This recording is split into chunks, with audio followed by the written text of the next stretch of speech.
How's everybody doing on this fine evening here today?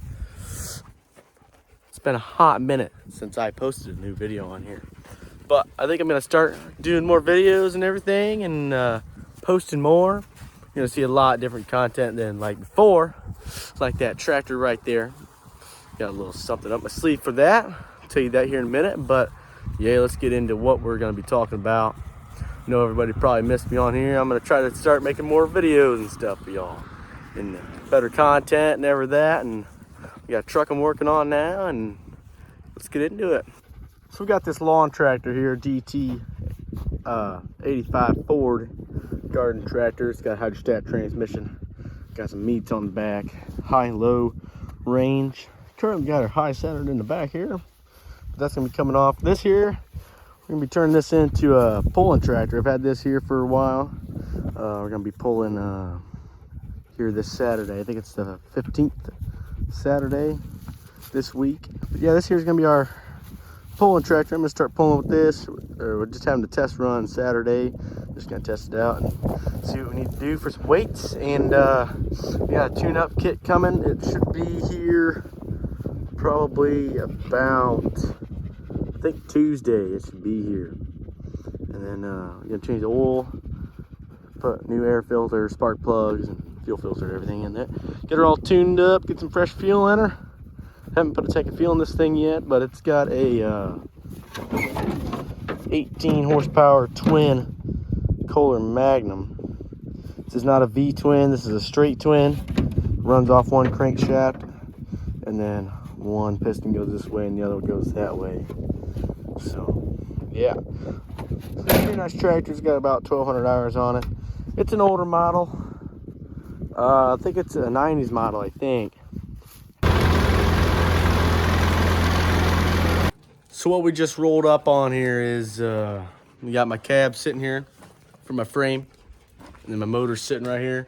It's a 96 12 valve Cummins. It's got a 6271 turbo on it, 5x12 injectors, pumps turned up a little bit, and I had an aftermarket S&P intake on it. Here's the motor. It's also got a DPS aftermarket manifold on it. I have everything plugged up. I had this tarp on it. It's got a 47 RE transmission behind it, automatic. I'm looking to get an MV 4500 for it. So the future plan for the 12 valve back here is it's got 430,000 miles on it already, and I figured since it's out, I might as well just rebuild it while it's out. I'm going to put new piston heads in it, new push rods, valves, everything like that, and reseal the entire motor. So then everything on this thing is complete and it won't leak for sure. Then this here is my 2001 extended cab. It's got a 96 dash inside of it, and the 01 cab. It's got the quad cab doors in the back. It is completely rust free on the outside. On the other side, there's a strip all the way along with a rust about that wide the whole way through. So I'm gonna patch that. This whole interior is getting gutted. New carpet, new headliner. Gonna find the original color for that dash, paint that and that dash. This dash is fiberglass. I don't know where it comes from. It comes in the truck. It does need a little bit of TLC. The seats are actually in really good condition. The only rip is right there on the driver's seat, and it's not too terribly bad. This here is my 97 frame extended cab long bed. It's not a bad frame. It's getting all repainted and sandblasted and everything like that. These are going to be gone. The springs and the shocks up front are going to be gone, and the leaf springs in the back are going to be gone. I'm not going to say 100% what I'm doing, but if you know what you do when you take this stuff out, then you'll know. Yeah, the only rust back here is back here in the end is where it's really rusty. I did a little bit of sandblasting right here. It's already rusted up. That's okay. Up here is pretty clean and everything. I'm gonna redo all the fuel lines and everything. Probably redo all the brake lines and everything. That one there got smashed, so that one's gonna have to be redone. I'm just gonna redo everything while this thing is apart. just because I don't want to have to do it again, and I want it to be nice, and I want to do a half job on it. And over here, I got my 20 by 12 wheels on 35s. I'm throwing around the idea of selling these. I want to put 14s on. If anybody's interested in them, let me know. The tread's pretty decent. I mean, it's not like they got a ton of tread. These here, I'd say probably about quarter.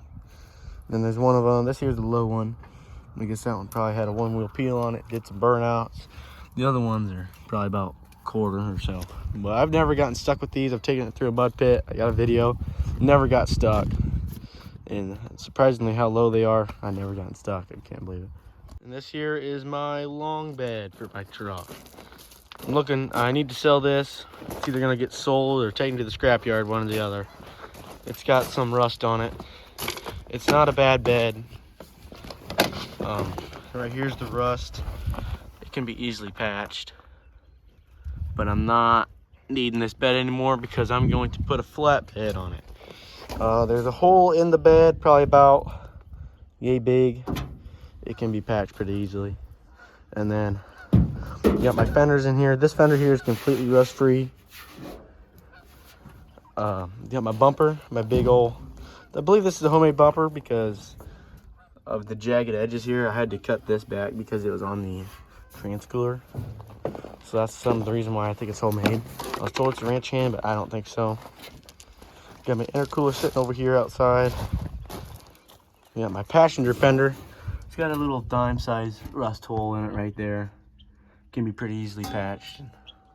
That's it for the rust. And I bought this truck complete with the bed cab and fenders on it for $100 on stocks like that. No motor. Had to put the motor in it.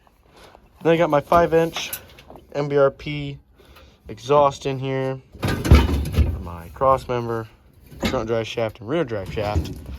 My 5-inch to 7-inch tip. Yeah, I got a lot more stuff in the shop, so don't mind the mess in here. I still got to get the bottom half of my toolbox over here to put everything away, but there's most of Rhonda right there, the tires, and then Rhonda's sitting right here. It's completely stripped. There's the motor. All the brackets are in that box. I just painted them. I painted them black, and then I cleared them, and then they got all scuffed up and scratched. So I'm just gonna sandblast them.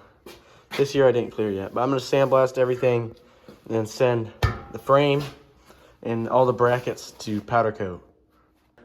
The fenders, I got almost an original gray Craftsman color to go on them. And then that'll be the only, the fenders and the steps will be the only thing gray, everything else will be black. And I think the rims might be gray as well. I'm not sure yet. This thing's been apart for probably about a month now. I haven't gotten it back together yet. I just haven't had time, and sandblasting and everything. I've been busy tearing apart my truck because I tore this part and then sat and then moved it around. I was like, oh yeah, I'm gonna get this thing all put back together. And then I got that Ford tractor, and I was working on that a little bit, and I didn't work on much then. And then I started tearing apart my truck, and then here we are. But yeah, this parts tractor is over here. I disassembled it because I thought I was gonna take the power steering off, but it's all sitting in pieces right there. Yeah, I just moved it. So everything's sitting in pieces. I still got this dirt bike here to rebuild. My dad's dirt bike blew up a couple years. It's been sitting there for probably like a couple years, 3 years or so, I'd like to say. Need to get that rebuilt. Probably be a video on that if I ever do that, but finish up my projects that I've never finished. Especially my truck. I got a lot of things to do on that yet. Once it's all done and finished, I'll be at a live truck meets, I hope so.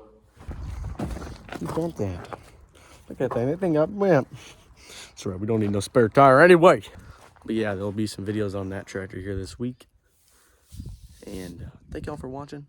Have a great night.